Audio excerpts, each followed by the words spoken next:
Welcome to part two of our Hashknife Hangouts interview, where I recently sat down with the boys from the Hashknife Ranch and we discussed a wide variety of topics, including the differences and similarities between ranching, farming, and the homestead way of life. It was a real joy to sit down with these guys, and we hope that you enjoy it too. With that, let's get into the conversation.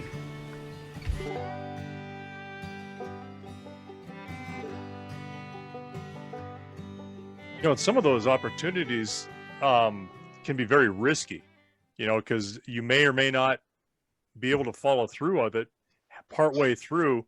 Is there something that you took a real risk on, thought, oh man, I think it'll work, and went ahead and followed through, and did it work or not work, and how did you adjust to that, if that's what happened? I'm pretty calculating. Last year, we didn't know how well it would do. We ended up selling 30 cords of wood for the winter, and you have big failures, you have small failures. The big failure, I don't really have any big failures, not yet anyway. There's always tomorrow. But I'm kind of calculating, and I try not to get into anything that where if I don't feel good about it, I don't do it. And I have to take time for prayer and think things through, and I try not to get in those situations where I exhaust my overhead and exhaust myself and my family to the point to where now we're in real trouble. I try not to take and do that. Well, I asked that question because I kind of anticipated that was going to be your answer, because a big risk, what may seem like a big reward, can also be a failure that puts you under, and you cannot recover from it. So most everything we do is very calculated, and I assume that was the same with you. So that confirms that you don't live by taking huge risk. Yeah, you can't, where it's a matter of life and death. And I've years ago, I've had two businesses fail, so I've kind of been through that, where somebody's threw a really good opportunity in front of me, and I went, oh yeah, let's do this. And I was young, and then I had family to fall back on if something really went bad, really went south. Whereas now I don't. I'm kind of, I've got some friends, but it's not the kind of friends you can move in with, Right. because they're kind of in the same situation I am. So I don't want to throw all my chips in one basket and go, okay, it's sink or swim. We just don't do that. We'll pass stuff up and go, no, nah, I'm not doing that. And the really, the models that I take and follow in business, people don't use their own money. They don't take and they'll let and put the risk on somebody else. And that's kind of the way I am. I'm not going to go out there and get in debt just to see if it works. I'm real big on no debt. We don't have any debt, not going to have any debt. If somebody wants to take a risk and they want to risk their money, I'll help them, but I'm not going to take and follow that model where I put my whole life future in jeopardy over a business deal or an opportunity. Well, and I think some people take those. Go ahead. I was going to say some people take those failures pretty seriously, and I just as soon not have people hunt me down with a gun, because those failures are, they hit everybody hard, and you can only swim so long with somebody on your back, and I think that kind of what you mean by, sink or swim on your own, and you don't want to do that to somebody else, and you don't expect them to be there riding on your back as well for very long. Don't mind giving them a tug, but I can't carry you. Yeah, I'll help people. If they want to do it, go. If you want to spend this money, I'll show you how to do it the most efficient way I know how. But I'm not going to take and get tangled up in it. And that's one of the things about Homestead, and that self-sufficiency mindset is, I'm going to take care of me and mine. If somebody else needs help, I'll help them. but I'm not going to get so tangled up in their stuff, and they don't expect me to if they've got the same kind of mindset I do. Yes. They're like, well, we'll take care of it. And I've got friends where I have to take and I have to go, if you need something, call me. You know, you almost have to go smack them upside the head because they'll sit over there and suffer and do without, you know, and we've all been there, but that's their mindset. They're self-sufficient. They're going to take care of themselves. Well, and I think you're also talking self-sufficiency, but also sustainment too, right? So I guess when it comes to you, is there anything for sustainment that hasn't worked so far and you've had to cut your losses and walk away from to make sure that you do continue to be successful? Because like you said, staying out of debt is probably one of the more important things. So how do you continue to do stuff like that where you don't just keep digging yourself into a bigger hole? And like you said earlier with the earth structure, you cut your loss and say, hey, listen, we'll do a stick frame. Well, this is going to be a better outcome than if we continue down this road. So like, what's been that process for you? You got to weigh your time and your money. You know, if you're burning through a whole bunch of time and not a whole lot of money, it doesn't mean it's efficient. I always look at efficiency. One of the things that I was going to get totally out of hogs because it was just, they'll leach you out of house and home. But I started looking for, and I even put a video out on, they're not sustainable. They're not for us. And then I started looking for ways to save money on feed and get feed cheaper. And that was kind of if I can stay within a budget on feed, then yeah, I'll keep them. But if they start getting out of that budget where I'm going over all the time, I'm getting out. I'm not going to take and have them, because we can take and we can free range our sheep, and with very little supplement, we can take and raise sheep. If the whole world ends, and that's my scenario, if the whole world ends and we don't have any infrastructure and we have no way to, to get anything out here, everything's trucked to us. We're in the middle of nowhere. So if something happens to where I can't do that, my horses and my sheep are still going to be okay. My chickens are going to be okay. I can take care of them. Hogs are not that sustainable, but I said I'm going to keep them if I can keep them within this budget. So having a plan, knowing exactly what you're feeding, knowing exactly what you're getting out of them, and knowing what that payoff is at the end is really important. And that's one of the things that I learned ranching. They didn't just throw some cows out there and hope for the best. They knew where every dollar was going. They knew exactly how much money they had in every cow calf pair, and they knew what their payoff was at the end of the year. And that's kind of how I go with everything. I know how much my horses cost me every month, my sheep cost me every month, my hogs cost me every month, and then I try to fit it into a budget.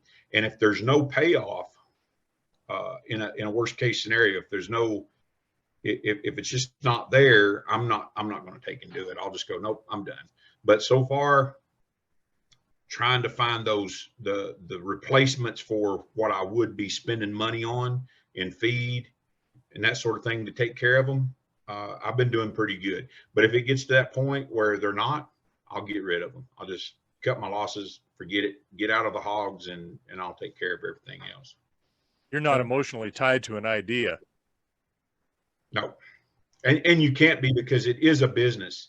Right. A lot of people get their pride hung up in things, and that, well, I'm going to make this thing work. I'm going to show everybody. No, you just have to go, nope, I'm out. I don't know how many times I've had to do it. I know what I told you guys, but I had this idea, and I know what I told you guys, but it's not going to work. So we're going to have to go do something else.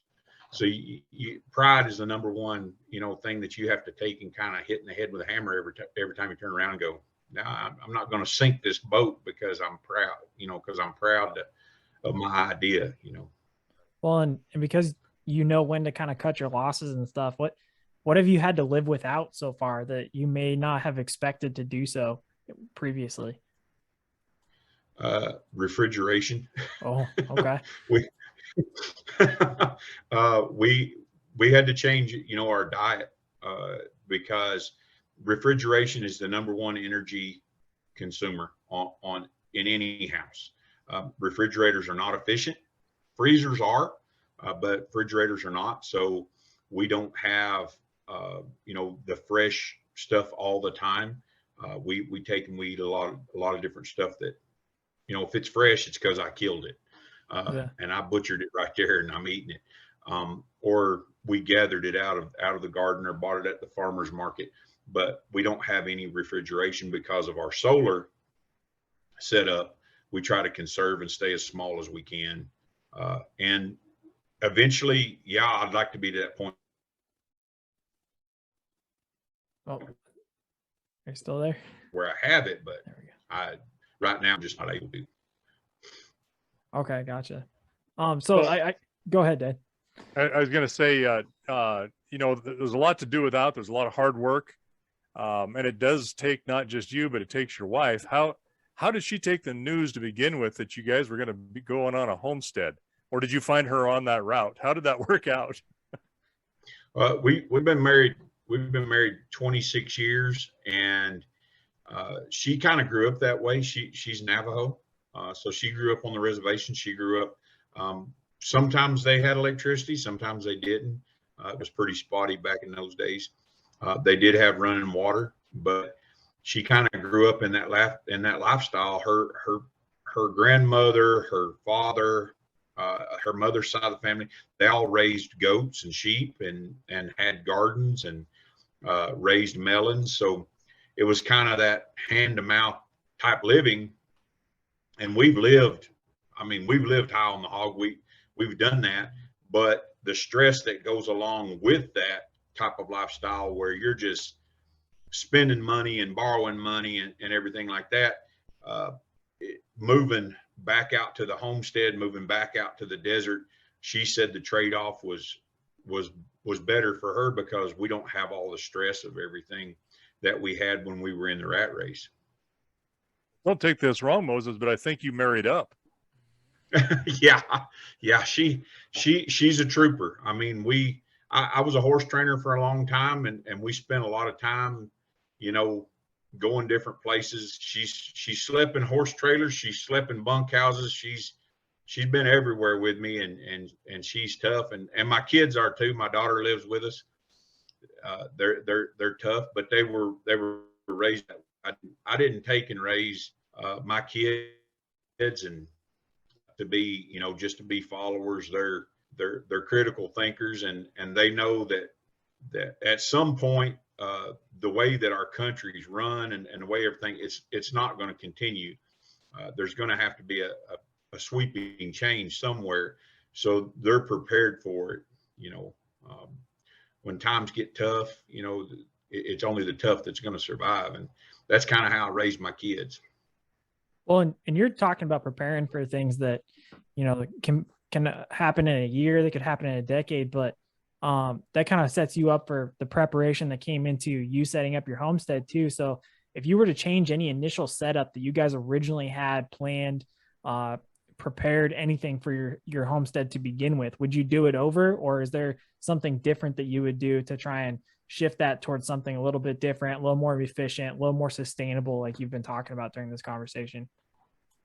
I would have started earlier, and I would have probably prepared more than I even did. Yeah, we survived some things, but I would have prepared a little bit more and had a little bit more money and a little bit more resources than I did going into it. You can never have too much money saved up. You will go through it. You will, Murphy's Law, if anything bad can happen, it usually does. And that's just the way it is. So saving up as much money as you can, getting as many resources as you can. And when you think you have too much, you probably just started getting to where you're a good starting point, because you can go through it fast. Yeah. Well, and money is not always just physical or just the actual money itself, but it's also items as well. So bartering or trading for something. Have you guys had to do any of that throughout this whole homesteading process in order for it to like help with a mutual benefit of maybe a neighboring homestead or maybe a a close by ranch or farm that it has ended up being, hey, you know what, I'll swap you this for that so that I can help my homestead grow or become more sufficient, and you can do whatever you need to with it. We do that all the time. I traded some roofing material and some siding that I had. I try to find deals and then stack it back. And I traded it for a new camera that a guy had. He goes, I don't need this. He said, I've had it for a while, and it was still new in the box. It was an item he couldn't use. So I traded him some stuff that I had for a camera for my YouTube channel. Yeah. I'm taking in, right now I'm training some horses and working with some horses. A guy's got like 38. They just turned them out and they're having babies, and he's got 6-month-olds. He's got 12-month-olds. He's got 2-year-olds coming up.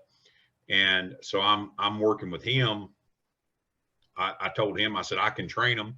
And he said, well, if you take and you train them, we'll split the money when you sell it. That's one of those things where I'm not taking a whole lot of risk, but I get a payoff. It's something that I like doing anyway.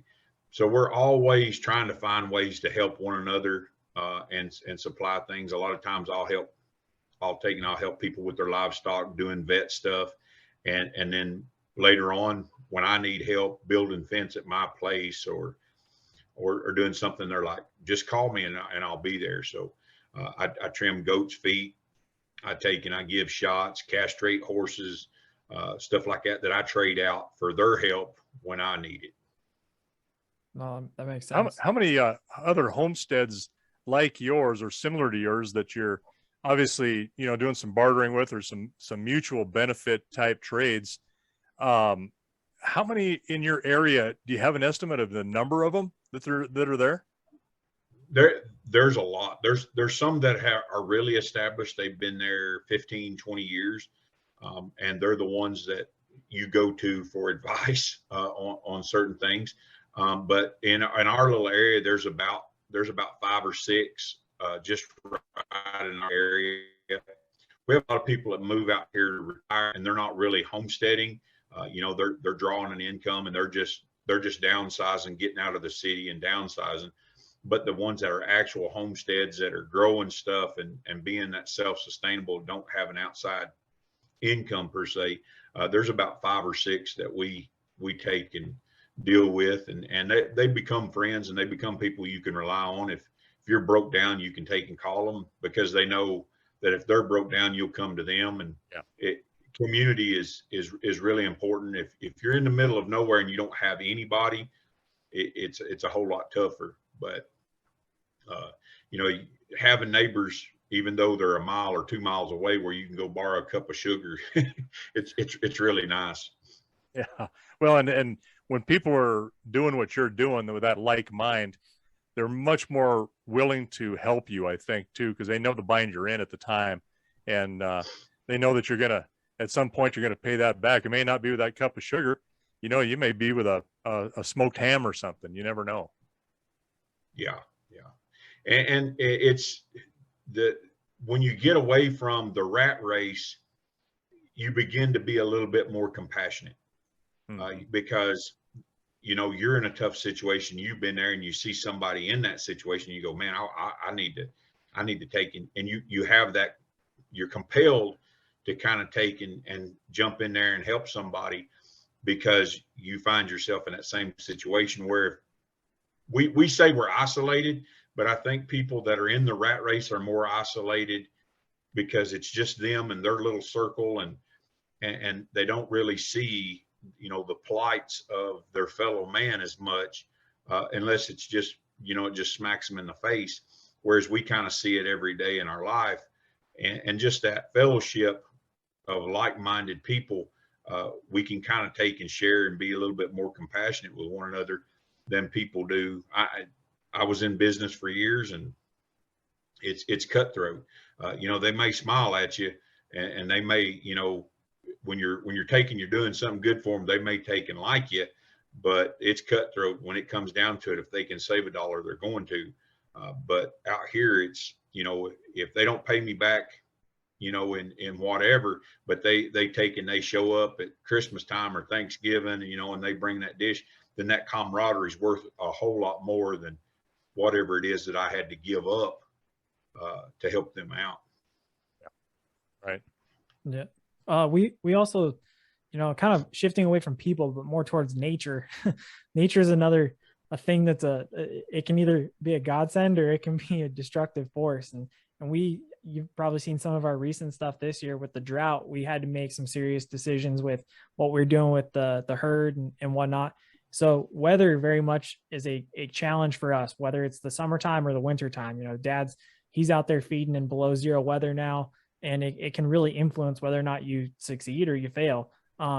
You've already talked about a little bit about procuring water, and then how wind can really impact buildings and structures. Is very much the same thing for you guys down there in Arizona, or is it kind of not as much of an influencer? And is there something else that more influences you guys? Accessibility, a lot of times with the weather, like we're coming into the snowy season, and they're saying we won't get very much snow, which is going to hurt us later in the year, because or earlier next year, we're going to have a lot of hard time with, we're not going to have enough water to irrigate, and a lot of people don't think about it when you're not when you're not part of that whole agricultural community. It hurts us because hay will be higher, because it'll be scarcer, because we didn't get the snowfall that we needed. So the ranchers and the farmers don't get the water they need in order to grow the hay that I'm buying. So we're always looking at the weather, getting in and out of our homestead. We have 10 miles of dirt road.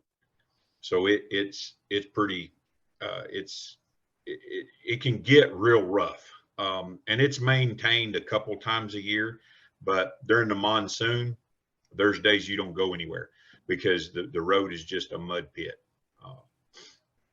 And the wind, you have, like I was saying before with the buildings, you have to pay real close attention to how you build. Well, I think the house would be cute over here, or this building would be cute. No, we can't build it that way. So the wind and the rain and the snow and the cold, it all impacts everything that you do. Getting out in it ain't as bad, but because here on the desert, one of the things that I really liked about the high desert is it can be 50, 60 degrees during the day. Yeah, it'll get down below freezing. Like it got 10 degrees last night, but it's already up to like 50 degrees. And the high desert is just like that, but it's like that in the summer too. It can be 120 during the day and get down to 40 at night. So it impacts everything. Yeah. The other thing too is there's, everybody has plans. You said you've been doing this for 3 years. We got long-term plans, short-term plans. So when it comes to your homestead, obviously your short-term plans originally were just to move on to the place, get enough stuff so you could be there. Now you're there, you're slowly building things up, being more self-sustaining. What's kind of your long-term outlook and how you kind of want to be by the time either, it's the end of your life or you go to pass it on to your kids? What's kind of that end state that you're looking at? I want to be to the point to where it's push button ready. No homestead is 100%. I want it to be where the solar is plugged in and it doesn't take that much maintenance. Our water situation is, whether that's a well or water catchment, I want it plugged in to where they don't have to worry about hauling water, and that if they want to, they can continue with a program that I've took and taught them over a period of time, where they can just step in there and just take off with it and keep it going. And then I've always taught my kids, if you see a better way of doing something, take and tell me, take and show me. If you guys see something that maybe I'm not doing as efficiently, take and step in there and tell me. I'm open for ideas. My goal is to be as efficient as possible, to be as self-sustainable as possible, where we're at. And then my kids not to have that debt load. Old saying that we used to use a lot is, I want my ceiling to be my kids' floor. Not that we don't teach them You know, I don't want to be spoiled brats where everything's just handed to them. But at the same point, I don't want them to have to make the same mistakes I made, or to go through some of the things that I had to go through in order to learn, when I can just take and I can tell them, or I can take and I can show them. So that's my end goal, where they can just take it and go with it, and they can take and prosper and grow it even more. You know, we started out with a really small place, and I would like to buy more property around me, or buy a bigger property, so that we can maybe do what we're doing on a little bit bigger scale. I like giving back. I like to be able to give back to people, and to things that helped us. We're part of some organizations, and we like to give back. So I'd like to have a little bit more ability and resources to do that. But the end goal is to take, and I think that traditionally the homesteaders and the pioneers, you know, they come all the way across the country to set up a homestead that they wouldn't enjoy. They were probably going to die by the time they were, you know, before they reached old age. So it was their kids that were going to take it over, and they did that for their kids. And I think today a lot of people have moved away from that, and they don't pass anything on to the next generation. So I definitely, that's definitely one of my main goals right there, is to help further them in life, to where they don't have to work as hard as I did. So your goal is to make it, like you said, push button ready, and to pass it on to them. You have no interest in selling it and having them kind of live off of that at all. No. And you know, my beliefs, the way I believe, at some point, every society has broken down. You know, I don't want to get out there in la la land. I'm a realist, but every society has broken down, and at some point, to some degree, we've already seen that in our country, particularly in the inner cities, and some of the things that went on, you know, over the past 3 or 4 years. We've seen that breakdown, and it can happen really quick. Most people don't know that live in a city, that it only takes 3 days to be in the middle of a famine if you're in the inner city. Right. If those trucks quit running, you're out of food. And that's something that everybody should be aware of. But when you tell people that, they were like, oh no, we live in one of the most prosperous nations on earth. No, I want my kids to have that fail safe, so that if everything falls apart, they're still going to be okay, and give them the best head start on everybody else. Yeah. Well, I've had conversations with people exactly the same way, that I think they kind of, it hasn't happened to me, and it's not going to happen to me.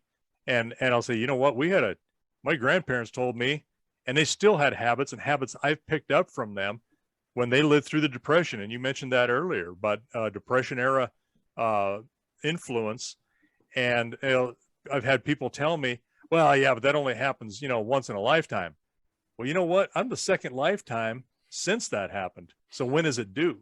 You know, it can happen, as you say, anytime. So you still got to be prepared for that, or you should be prepared for that. And I don't think we're ever prepared enough. I know there's other things I want to do, or have, or be able to do, because I don't feel like we're push button by any means at all. We'd survive, but man, it'd be tough, and it'd be tougher, a whole lot tougher than what we're doing right now. Yeah, definitely. I always go back to Katrina. You know, they shut down everything coming in and out of the Gulf when Katrina happened. The hurricane hit, and there was people who were surrounded by water and were thirsty. You know, they didn't know how to take and filter water. They didn't even know how to boil water or start a fire. They didn't know any of that stuff. And those people down there, I had friends who were trucking in and out of there, and they wouldn't let you take food down there. They wouldn't let you take stuff out of there. And anything like that, it doesn't have to be a societal breakdown. It just has to be, you know, a storm like happened in Kentucky, or an earthquake, or, you know, some event to where you don't have the store to go to. You don't have the accessibility to resources where you can just run down to the store and get. And if you've got those things there, then you're going to ride it out a lot better than anybody else. And you're able to help those people around you, and you guys can help each other. That's why I like our community so much, is because everybody kind of thinks that way. We've got some folks that are way out there that think that the end of the world's going to happen, and it might. I don't know. I'm not going to knock anybody's belief, but I still want to be in that better position if something does happen. I want to be set up a little bit better than somebody that's living in the inner city. Yeah, and you're bringing up things that, I mean, you're talking natural disasters that are a challenge, but then there's always everyday challenges too. Is there anything that you guys are doing there on the homestead that you just go each day, or maybe it's once a week, or maybe it's once a month, you're just going, man, I want to throw in the towel. I want to get this done with. Like, let's just quit. Is there anything that ever makes you think that? And what does it tend to be if there's like a common theme there? When you live so far from town, and so far from everything, and then you see, somebody in your family, Facebook's great, but sometimes it'll kind of kill you, because you see somebody living, a little bit easier, and you're going, they're not worried about this, and here I am out here doing this, and it makes you kind of want to quit and go, I'll just give it up, and go back. But when I do that, I know what it was like and the stress that I was under. I looked around and I was going to be like 84 before I was out of debt. I would probably have died working just to be out of debt before we chunked it all. So yeah, there's times where I just want to go, this ain't worth it. I would rather just have a little small place and, and be where there's electric and be where there's all these things. But at the same time, I go back and I go, well, I know what that kind of lifestyle leads to, because where we're at now, we're debt free. Yeah, we have to do everything. We don't call the power company when the power's out. I have to go out there and I have to fix it. You can't call the water company. You are the water company. Yeah. So those types of things eventually will get you down minutes of trying to build and get you down where you go, this just ain't worth it. I just like to walk into a house and be able to flip a switch on and turn a knob and get hot water. It'll get you down. But at the same time, I remember what it was like when I had that, and the stress that I was under and everything. And you can't live a luxurious lifestyle and not have that stress unless you're just a trust fund baby, and I'm nowhere near that. So that option's out for me. What, I'd like to try it for a little while. That'd be okay. A trust fund baby, that sounds like a pretty good gig. Yeah, I don't even know what that looks like, because I've never even been friends with a trust fund baby. So, well, I'm certainly not in their same socioeconomic circle, but I have seen them from afar. It looked good. It looked good for a bit. Now, one last question. Oh, sorry. Go ahead, please. Go ahead. I was just going to say, the one last question I had was, we've kind of talked about you as a homestead and the challenges you face. And there are a lot of similarities between us as a ranch and you as a homestead. Now, the one difference is my dad and I have never been on a homestead. So I know you said you've worked ranches and farms and stuff like that. So to kind of wrap this up, if you could tell us and explain to us and the audience, those who have stuck along with us this far, what's the biggest difference between a ranch and a farm compared to a homestead, and maybe what's the best way to compare those two very different lives? Because there's a lot of similarities. They're both agriculturally based. There's history, the Homestead Act and everything for both sides. But what's really the difference between a ranch and a farm versus that homestead that you're living? The number one thing is it's just a lot smaller scale, and you're trying to sustain yourself first. Whereas with a farm and a ranch, you're producing a whole lot of surplus to feed a nation, hopefully for a profit. I haven't seen that one either, Moses. That was from a distance as well. Yeah. So when on a homestead, it's a smaller scale. You're doing it for yourself, trying to be self-sustained, trying to be frugal. trying to not be in debt. Whereas a farmer or a rancher, I know farmers that are in debt every year, you know, and they're just, I tell people they're the most faith-filled people I've ever seen, because they'll go out there and borrow $1 million in hopes that they get a crop. And they're that way every year. Whereas a homestead, you're trying to get away from that, so you don't have that stress. Life's a little bit slower paced, and just trying to have yourself taken care of. And then if you have any surplus to kind of help pad your wallet a little bit to where it's not so hard on you, then you sell your excess. But the farmers and the ranchers, you guys are out to take and feed as many people as you can and maximize on the profits if you can. And it's a little bit more risk on the farmers and ranchers than it is on the homestead. Because on the homestead, it's just really small scale, trying to do it debt free. Whereas it's just hard to do when you're trying to have that much surplus of crops and that much surplus of protein, like hogs or beef or even horses. I won't even get into horses. Horses are just a cost. I don't care what you do with them. You never come out on horses. But that's kind of the difference. Smaller scale, trying to take care of yourself, whereas a farmer or rancher is trying to grow surplus to take and feed a whole lot of people and make a profit. Now, a follow up with that is when it comes to homesteads, you're talking really the difference is the scale because of the surplus and everything. What's the largest homestead that you have witnessed, worked alongside, or anything like that? Because I guess this is the one thing that I'm going to break our own rule. We've talked about this before. Like, normally you don't ask what's the amount of head of animals you have or what's your acreage, but what kind of a size acreage do you have, and what's the largest one that you've seen compared to you? And where does it turn from sustaining yourself as a homestead to suddenly becoming surplus and you're on that farm ranch lifestyle? We have 10 acres. I would ideally would like to have around 40, but I have seen some 160 acre homesteads, and that's just where we're at. I don't know what I would do with. It's not like I'm going to have that much more grass. The 10 acres, you have to have that model in your mind of how to make that 10 acres as efficient as possible. Yeah, I have seen some 160 acre homesteads in our area, and it's just more space. You got a little bit more grass. Maybe you've got a few more trees that you can take and use, or if you have rocks, you can take and I know people that have sold rocks because they bought a piece of property that just had rocks on it.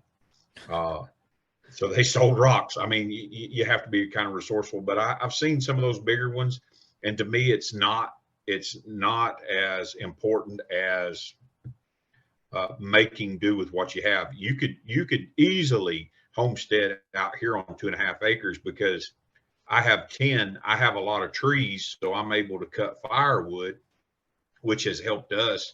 But you know that the more ground you have, it's just more ground. Whereas if you were in Tennessee and you had 160 acres, you've got a lot of grass. You can raise a cow and calf per acre on that back there, or you can raise hay or tobacco or corn or whatever. Whereas here, you don't have those opportunities. So, you know, speaking from my perspective, we're in the desert, so the bigger ones are not all that much more that you can do with them. Whereas if you were in the east or in an area where they get a lot of rainfall, you can do a lot more with a larger homestead. So I think the breaking over point there is when you stop just providing for yourself and you have that surplus to sell where you're making a profit. And there's a lot of genres out there now. I mean, you've got these hobby farms that do pumpkin patches and corn mazes and, you know, their destination wedding spots. And there's just a whole bunch of stuff that you could do where nobody wants to come get married in the desert. Right. Right. I'm limited on what I can do, so I don't need 160 acres.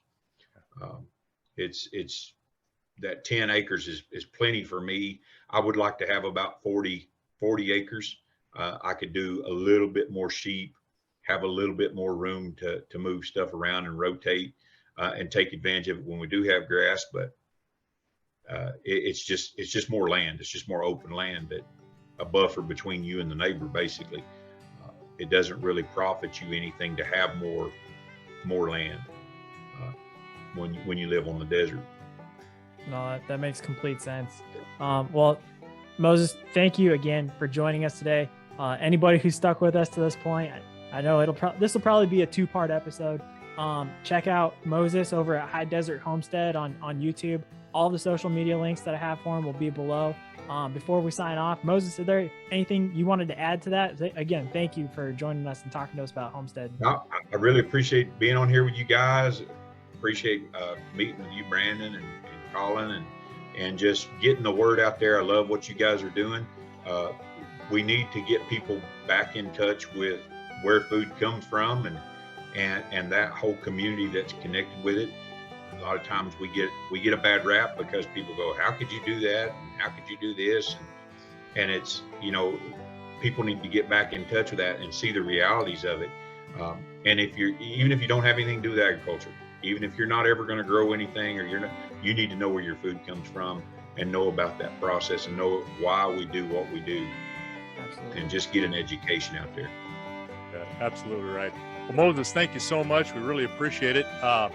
Please give your wife and your daughter a big old squeeze of appreciation, and hope that you guys do well and have a Merry Christmas. And just like you and our audience, we will thank you till you're better paid, sir. Thank you. We want to thank you all for stopping by. And remember, be not weary in well doing, for in due season ye shall reap, if you faint not. We'll see you later.